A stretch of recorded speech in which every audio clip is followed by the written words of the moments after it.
Welcome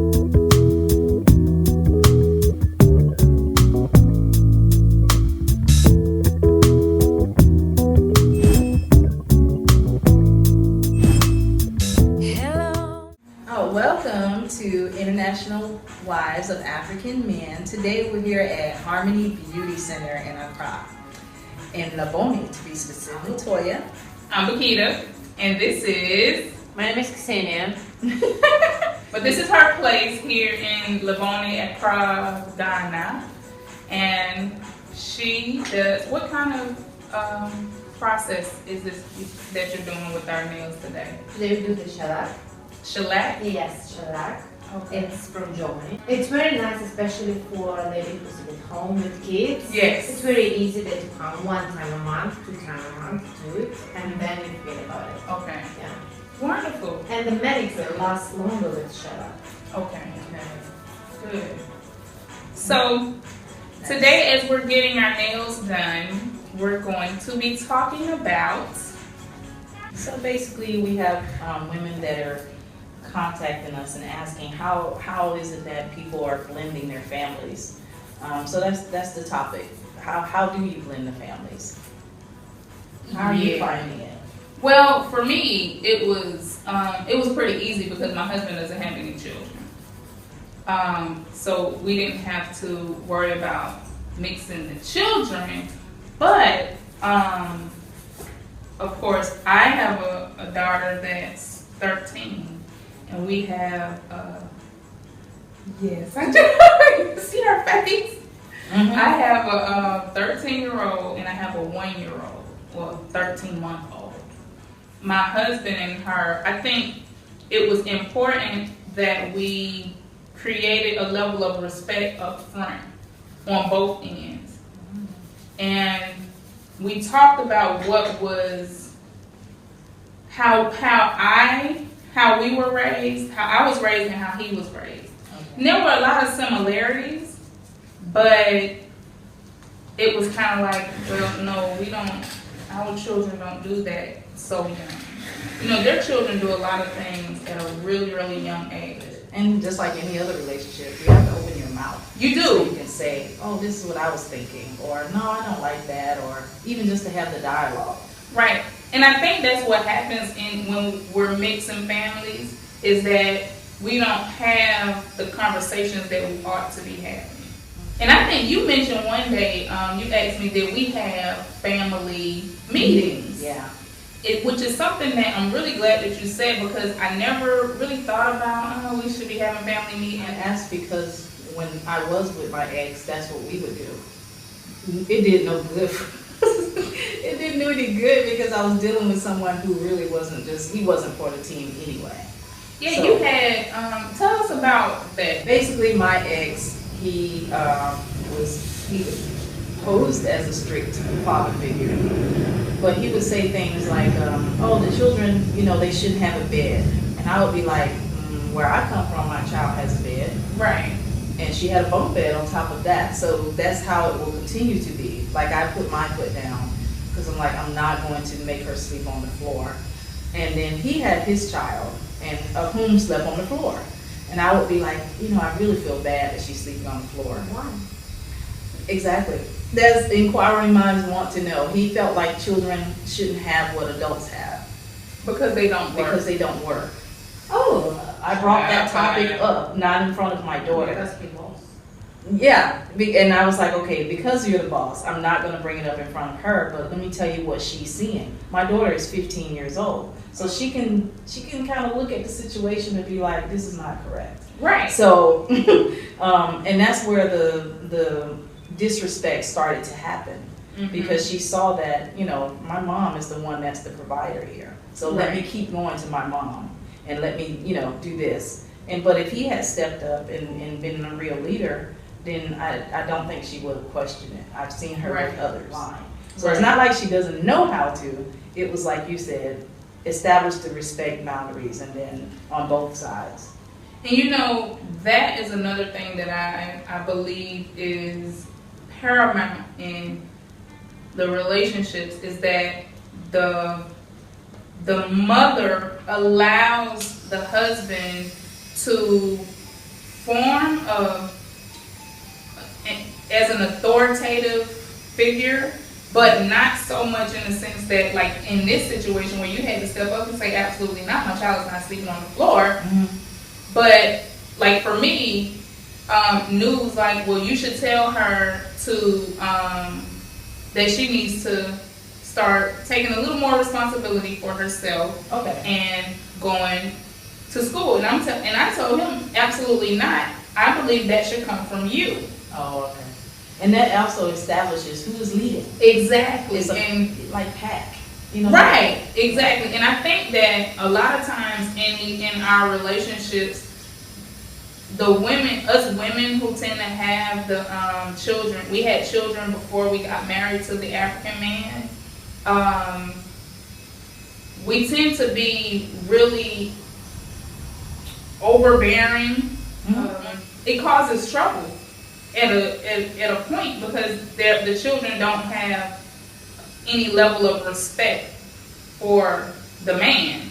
And then of course the man will, either he's going to back completely off and not want to deal with the children, or he'll be an asshole towards the children and then create another problem between you and him. Yeah. So if we can establish in the beginning, he's the father figure in this house. Right. And you're going to have to respect that, but him also respecting the fact that we had a life before you got here, and there are things that, you know, we already did. Yeah. I'm a big proponent of being a team player. So like, for example, in my situation with my ex, you know, it got to the point where he wouldn't even speak to my daughter. He was like, oh, it's disrespectful, so I'm not going to talk to her. And I kept trying to tell him, you know what, you're making it worse. Right. Because totally now you're making a what I call a bitch move, and on the chessboard, and now you're not going to say nothing. Now she's going to really run really disrespect you. Yeah, because she's also still a child. She starts trying to push and see what she can get away with. Right. She's not going to get away with that with me. Right. But you got to step it up, and I can't speak for you. Exactly. I'm not going to be able to do it, or else it'll be like, oh, look, my mama, the my dad. mama, exactly. And you know, I think that we don't want to create a sense that, oh, my mama taking his side over me, with him, she's taking her child's side over me. It's a delicate balance for us women to try to figure out how to make it work when this is not the relationship. We're creating a relationship. It was really hard trying to merge the two, and actually I may be the worst person to talk about it because there was no merging. Right. So, but it's good to have the conversation with you because you've seen how it doesn't work. Yeah. And what we need to do to forge better relationships with the children and the men. Yeah. And I think that if the women, because I've seen women do that, no, that's my child thing. And you can't bring a man into your life and into your house and expect him to be the head of your house, but not the head of your child. It doesn't work. No. And I know in our situation, my husband sees my daughter is not my daughter. She belongs to us. And he treats her as she belongs to us. Like even simple things like she would come in the morning and ask me for money. Like she want to get snacks or something from school. And he would tell me, do not give her money. I will give her money. I'm the one who she should come to for those things. I'm her father. Yeah. She needs to come to her father for those kinds of things. And I can only respect the fact that he is wanting to create a level of respect from her as a man, as a provider, and as the head of our house. You understand what I'm saying? So I like it. I couldn't. It's a real man. Right. Yes. And So I got into the habit of when she would ask me for money, I tell her, ask new. Yeah. And it did create even more of a level of respect from her. So a lot of things, when she wants to do certain things, I tell her, go and ask new. Yeah. And if he then says, it's up to your mom, we go from there. Yeah. But outside of that, I let him make the decisions because that's what he's supposed to do. My current beau, I mean, because he offers, he'll be like, oh, my daughter is in China right now. Oh, she needs a new racket. He was like, let me do this. Right. I was like, right. It's a whole nother experience, right? Yeah, I was just saying it out loud, not because I wanted him. I was just thinking out loud. And he came up with the solution. And already, he would be someone that she would respect. Oh, yeah. Because he's setting a precedent even before he's met her. Yep. You know, he cares about her even before he's met her. Yep. He wants to make sure that she's okay and that she has the things that she needs. And those kinds of things are very important. This is also a culture of people who having children is very important.